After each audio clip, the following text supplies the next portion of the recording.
60 नंतर पाय कमजोर होतात. हे 3 पदार्थ खा, 24 तासात ताकद परत येईल. नमस्कार, तुमचं वय 60च्या पुढे आहे का? किंवा तुमच्या आई वडिलांना, आजी आजोबांना चालताना त्रास होतो का? जिने चढताना दम लागतो का? थोडं अंतर चाललं तरी पाय जड झाल्यासारखे वाटतात का? रात्री झोपेत पायात गोळे येतात का? किंवा पायात मुंग्या, झिंझिण्या आणि कमजोरी जाणवते का? जर यापैकी एक जरी समस्या तुमच्याकडे असेल तर हा व्हिडिओ तुमच्यासाठी अत्यंत महत्त्वाचा आहे. अनेक लोकांना वाटतं की वय वाढलं म्हणजे पाय कमजोर होणारच. आता ताकद कमी होणं, चालण्याचा वेग कमी होणं आणि थकवा येणं हे नैसर्गिक आहे. पण खरंच असं आहे का? तुम्हाला आश्चर्य वाटेल, पण अनेक वेळा पायातील कमजोरी ही फक्त वाढत्या वयामुळे नसते. शरीरात काही महत्त्वाच्या जीवनसत्वांची कमतरता, चुकीचा आहार, व्यायामाचा अभाव, मधुमेह, नसांची कमजोरी किंवा हाडांशी संबंधित समस्या यामुळे ही पायाची ताकद कमी होऊ शकते. आणि सर्वात महत्त्वाची गोष्ट म्हणजे योग्य वेळी लक्ष दिल्यास ही समस्या बऱ्याच प्रमाणात नियंत्रित करता येते. आजच्या या व्हिडिओमध्ये आपण सविस्तर जाणून घेणार आहोत पाय कमजोर होण्यामागची खरी कारणे कोणती, कोणत्या जीवनसत्वांच्या कमतरतेमुळे पायात शक्ती कमी होते, 60 नंतर शरीराला कोणते पोषक घटक सर्वाधिक आवश्यक असतात, पायांना ताकद देणारे महत्त्वाचे पदार्थ कोणते आणि अशा कोणत्या सवयी आहेत ज्यामुळे वयाच्या 80 ते 90व्या वर्षी अनेक लोक स्वतःच्या पायावर चालताना दिसतात. म्हणून हा व्हिडिओ शेवटपर्यंत नक्की पहा, कारण शेवटी मी काही अशा महत्त्वाच्या टिप्स सांगणार आहे ज्या प्रत्येक ज्येष्ठ नागरिकाने आणि त्यांच्या कुटुंबियांनी नक्की जाणून घेतल्या पाहिजेत. चला तर मग सुरुवात करूया आणि जाणून घेऊया 60 नंतर पाय कमजोर का होतात.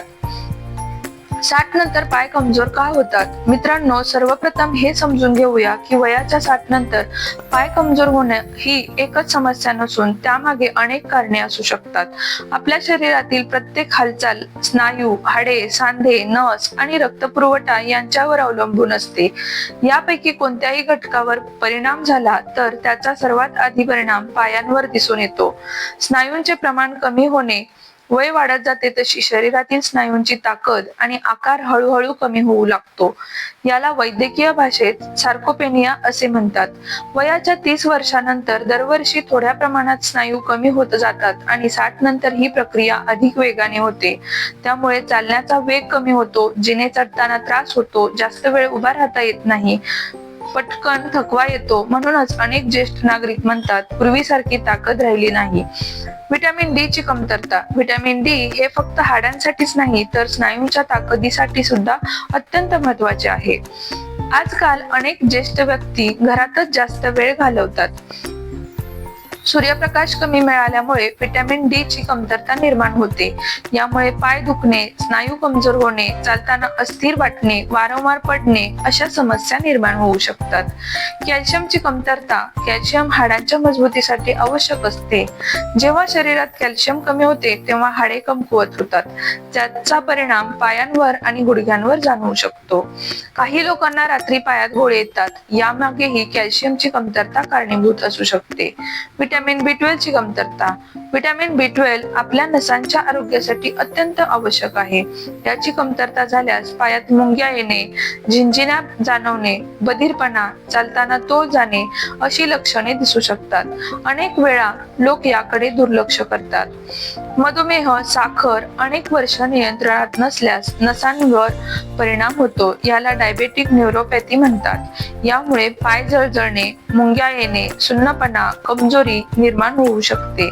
म्हणून मधुमेह असलेल्या व्यक्तींनी पायांची विशेष काळजी घेणं आवश्यक आहे. रक्तपुरवठा कमी होणं. हृदयातून पायांपर्यंत योग्य प्रमाणात रक्त पोहोचणं आवश्यक असतं. रक्तवाहिन्यांमध्ये अडथळा निर्माण झाल्यास पायांना पुरेसा ऑक्सिजन मिळत नाही. त्यामुळे चालताना पाय दुखणे, पाय थंड पडणे, लवकर थकवा येणे अशी लक्षणं दिसू शकतात. व्यायामाचा अभाव. Use it or loss it हा नियम शरीराला लागू होतो. जे स्नायू वापरले जात नाहीत ते कालांतराने कमजोर होऊ लागतात. म्हणूनच दिवसभर बसून राहणे, कमी चालणे किंवा शारीरिक हालचालींचा अभाव यामुळे पायांची ताकद कमी होऊ शकते. मित्रांनो, पाय कमजोर होणे म्हणजे फक्त वाढते वय नव्हे, त्यामागे पोषणाची कमतरता, मधुमेह, नसांचे विकार, रक्तपुरवठ्याच्या समस्या आणि निष्क्रिय जीवनशैली यांसारखी अनेक कारणे असू शकतात. वय वाढल्यावर गुडघ्यांमधील खुर्चा हळूहळू झिजू लागतो. यामुळे गुडघे दुखणे, जिने चढताना त्रास, चालताना कटकट आवाज, पायात शक्ती नसल्यासारखं वाटणं अशी लक्षणं दिसू शकतात. अनेक ज्येष्ठ नागरिकांना वाटतं की पाय कमजोर झाले आहेत, पण प्रत्यक्षात समस्या गुडघ्यांच्या झिजेची असू शकते. लठ्ठपणा, अतिरिक्त वजनाच्या सर्वात जास्त ताण पायांवर आणि गुडघ्यांवर पडतो. समजा एखाद्या व्यक्तीने वजन 10 किलोने जास्त असले तर चालताना त्याचा अनेक पटीने ताण गुडघ्यांवर येतो. त्यामुळे लवकर थकवा येतो, पाय जड वाटतात, गुडघेदुखी वाढते, हालचाली कमी होतात. रक्तक्षय म्हणजेच ॲनेमिया, शरीरात हिमोग्लोबिन कमी असल्यास स्नायूंना पुरेसा ऑक्सिजन मिळत नाही. त्यामुळे अशक्तपणा, चक्कर येणे, थकवा, पायात शक्ती नसणे अशी लक्षणे दिसू शकतात. विशेषतः महिलांमध्ये आणि वृद्धांमध्ये हे सामान्य आहे. प्रोटीनची कमतरता, अनेक ज्येष्ठ व्यक्ती कमी खातात किंवा त्यांच्या आहारात प्रोटीनचे प्रमाण कमी असते. स्नायू तयार करण्यासाठी आणि त्यांची दुरुस्ती करण्यासाठी प्रोटीन अत्यावश्यक आहे. प्रोटीन कमी असल्यास स्नायू सुकतात, ताकद कमी होते, शरीर कमजोर होते. थायरॉइडचे विकार, थायरॉइड ग्रंथीचे कार्य कमी झाल्यास शरीरातील चयापचय मंदावते. त्यामुळे थकवा, स्नायू दुखणे, कमजोरी, वय वाढणे, वजन वाढणे अशी लक्षणे दिसू शकतात. झोपेची कमतरता, झोपेत शरीराची दुरुस्ती आणि पुनर्बांधणी होते. सतत अपुरी झोप घेतल्यास शरीर थकलेले राहते, स्नायू रिकव्हर होत नाहीत, ऊर्जा कमी होते, पायात कमजोरी जाणवू लागते. पाण्याचे कमी सेवन, वृद्ध व्यक्तींमध्ये तहान कमी लागते, त्यामुळे अनेक जण पुरेसे पाणी पित नाहीत. डिहायड्रेशनमुळे स्नायूंना गोळे येणे, अशक्तपणा, चक्कर येणे, थकवा होऊ शकतो. नसांवरील दाब, कंबर मणक्यांमध्ये समस्या असल्यास पायाकडे जाणाऱ्या नसांवर दाब येऊ शकतो. यामुळे एका पायात वेदना, मुंग्या, जळजळ, कमजोरी, चालताना त्रास अशी लक्षणे दिसू शकतात. काही औषधांचे दुष्परिणाम, काही औषधे दीर्घकाळ घेतल्यास स्नायूंची कमजोरी किंवा थकवा जाणवू शकतो. उदाहरणार्थ काही कोलेस्टेरॉलची औषधं, काही स्टेरॉइड्स, काही न्यूरोलॉजिकल औषधं. त्यामुळे औषधांबाबत डॉक्टरांचा सल्ला घेणं आवश्यक आहे. मित्रांनो, पाय कमजोर होणं हे फक्त वय वाढल्यामुळे होत नाही. अनेक वेळा त्यामागे एखाद्या जीवनसत्वाची कमतरता, मधुमेह, थायरॉइड, रक्तक्षय, मणक्यांचा त्रास किंवा चुकीची जीवनशैली कारणीभूत असू शकते. त्यामुळे मूळ कारण शोधणं हेच योग्य उपचाराचे पहिले पाऊल आहे. ही कारणं खूप महत्त्वाची आहेत.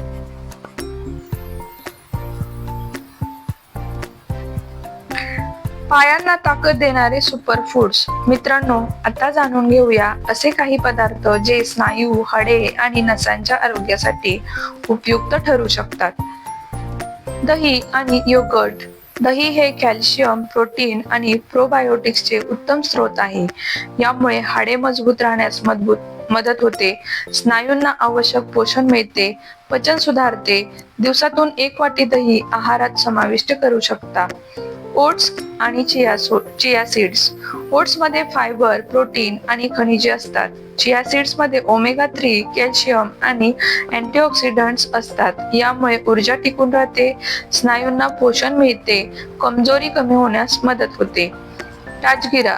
राजगिरा हा प्रोटीन, कॅल्शियम आणि लोहांचा चांगला स्रोत आहे. यामुळे हाडे मजबूत होतात, स्नायूंना बळकटी मिळते, शरीरातील अशक्तपणा कमी होण्यास मदत होते. राजगिऱ्याची लाडू, भाकरी किंवा खीर घेऊ शकता. अंडी. अंडी हे संपूर्ण प्रोटीन मानले जाते. यामध्ये स्नायूंच्या वाढीसाठी आवश्यक अमिनो ऍसिड्स असतात. स्नायूंची ताकद वाढवण्यास मदत करतात, ऊर्जा वाढवण्यास मदत करतात, शरीराच्या दुरुस्तीच्या प्रक्रियेस मदत करतात. ताजे मासे, विशेषतः सॅल्मन सारखे ओमेगा 3 युक्त मासे. माशांमध्ये उच्च दर्जाचे प्रोटीन आणि ओमेगा 3 फॅटी ऍसिड्स असतात. स्नायूंच्या आरोग्यास मदत करतात, सूज कमी करण्यास मदत करतात, हृदय आणि मेंदूच्या आरोग्यास लाभदायक आहेत. टोफू किंवा पनीर. शाकाहारींसाठी प्रोटीनचा उत्कृष्ट स्रोत. स्नायूंना आवश्यक प्रोटीन, हाडांसाठी कॅल्शियम, ताकद टिकवून ठेवण्यास मदत करतात. केळी. केळ्यांमध्ये पोटॅशियम भरपूर प्रमाणात असते. स्नायूंना गोळे येणे कमी होण्यास मदत होते. ऊर्जा मिळते. व्यायामानंतर उपयुक्त ठरतात. वाफवलेले रताळे. रताळ्यांमध्ये कॉम्प्लेक्स कार्बोहायड्रेट्स, फायबर आणि जीवनसत्व असतात. दीर्घकाळ ऊर्जा मिळते. थकवा कमी होतो. शरीराला नैसर्गिक ताकद मिळते. कुळीथ, हुलगे. सूप कुळीथ हे ग्रामीण भागातील अत्यंत पौष्टिक अन्न आहे. प्रोटीनचा चांगला स्रोत. स्नायू मजबूत करण्यास मदत. शरीराला ऊर्जा देण्यास मदत. डिंकाची लाही किंवा डिंकाचे पाणी. पारंपरिक आहारात डिंकाचा वापर ताकद वाढवण्यासाठी केला जातो. शरीराला ऊर्जा मिळवण्यास मदत होते. अशक्तपणा कमी करण्यास मदत करते. वृद्ध व्यक्तींमध्ये उपयुक्त पूरक आहार ठरू शकतो. सकाळी उठल्यानंतर 7 महत्वाच्या सवयी. मित्रांनो, फक्त चांगले पदार्थ खाऊन उपयोग नाही, काही चांगल्या सवयीही आवश्यक आहेत. सकाळी उठल्यावर 1 ते 2 ग्लास पाणी प्या. 15 ते 20 मिनिटे सूर्यप्रकाश घ्या. दररोज किमान 30 मिनिटे चालण्याचा प्रयत्न करा.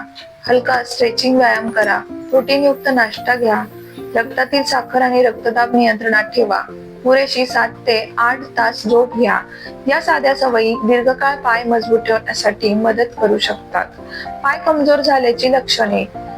चालताना लवकर थकवा येणे, जिने चढताना त्रास होणे, पायात वारंवार गोळे येणे, मुंग्या किंवा झिंझिण्या येणे, पाय जड वाटणे, जास्त वेळ उभे राहता न येणे, चालताना तोल जाणे, खुर्चीतून उठताना त्रास होणे, पायात वेदना किंवा जळजळ जाणवणे, पूर्वीपेक्षा चालण्याचा वेग कमी होणे. पाय मजबूत ठेवण्यासाठी कोणती जीवनसत्व आवश्यक आहेत? Vitamin D. कॅल्शियमचे शोषण वाढवते. हाडे आणि स्नायू मजबूत ठेवण्यास मदत करते. व्हिटॅमिन B12 नसांच्या आरोग्यासाठी महत्वाचे आहे. मुंग्या, झिंझिण्या आणि कमजोरी कमी करण्यास मदत करते. कॅल्शियम हाडांची मजबूती टिकवून ठेवते. पायात गोळे येण्याची शक्यता कमी होते. मॅग्नेशियम स्नायूंचे कार्य सुरळीत ठेवते. गोळे आणि स्नायूंचा ताण कमी करण्यास मदत करते. स्नायू तयार करण्यासाठी आणि टिकवण्यासाठी आवश्यक आहे प्रोटीन. वाढत्या वयात ताकद टिकवून ठेवण्यास मदत करते प्रोटीन. मित्रांनो, वयाच्या 60 नंतर पाय कमजोर होणं ही सामान्य गोष्ट असली तरी ती दुर्लक्षित करण्यासारखी नाही. योग्य आहार, आवश्यक जीवनसत्व, नियमित चालणे आणि काही चांगल्या सवयी यामुळे वाढत्या वयातही पाय मजबूत ठेवता येऊ शकतात. लक्षात ठेवा, मजबूत पाय म्हणजे स्वावलंबी आयुष्य. आज आपण पाय कमजोर होण्याची कारणं, त्याची लक्षणं, आवश्यक जीवनसत्व आणि पायांना ताकद देणारे काही महत्त्वाचे पदार्थ जाणून घेतले. व्हिडिओ आवडला असेल तर व्हिडिओला लाईक करा, शेअर करा आणि चॅनलला सबस्क्राईब करायला विसरू नका. वय वाढणं आपल्या हातात नाही, पण वाढत्या वयात ही ताकदवान राहणं नक्कीच आपल्या हातात आहे. पुन्हा भेटूया अशाच नवनवीन व्हिडिओ सहित. तोपर्यंत तुमची आणि कुटुंबाची काळजी घ्या. धन्यवाद.